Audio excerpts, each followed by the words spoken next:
Out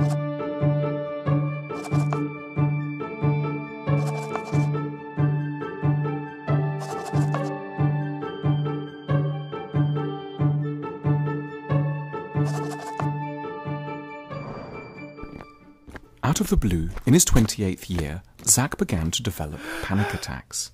At the most inconvenient moments, at an office presentation or a business networking event, he'd feel extraordinarily anxious, get an urge to run away, and often need to find a bathroom very fast.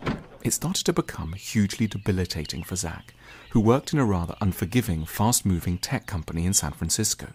A friend recommended a therapist. It was pretty weird to find himself on a therapist's couch. He'd never had much time for the idea of therapy. The first thing the therapist told him was that here, in this room, he could panic just about as much as he liked, and it wasn't going to be a problem. He could run away, faint, be sick, and it was all fine by her. That helped immensely. They began talking about what some of these panic attacks might have in common.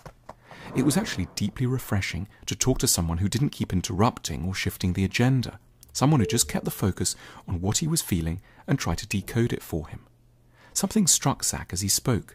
The panic he felt had a habit of arising whenever there were expectations on him, whenever people were waiting for him to be impressive, clever, or decisive in some way, and there was a chance to make himself look like a fool or a jerk. It was as though one part of him was deliberately undermining and sabotaging the other, whenever there was an opportunity to shine or triumph. "If it carries on like this, I'll have no option but to head back home and live with my parents," remarked Zach darkly one day towards the end of a session. That turned out to be the start of a very fruitful line of discussion. Zach had grown up in rural Minnesota. His father was a roofer. Neither of his parents had been to college. He'd been the bright one who'd flown the nest. The gap between Zach and his parents was now huge.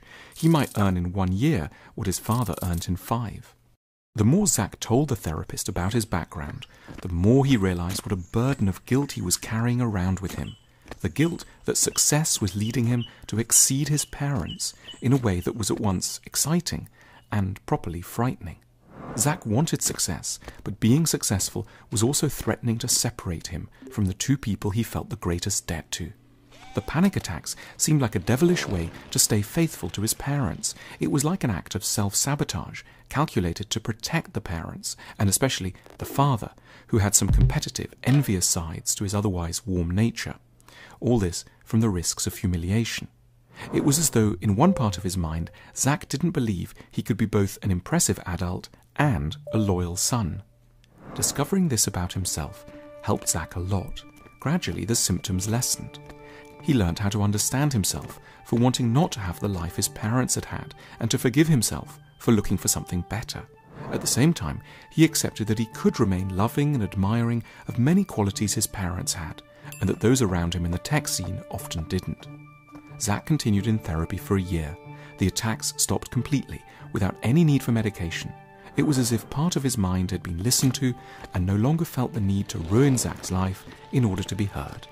Recently, Zach was invited to address a conference of 2,000 delegates. The speech went perfectly.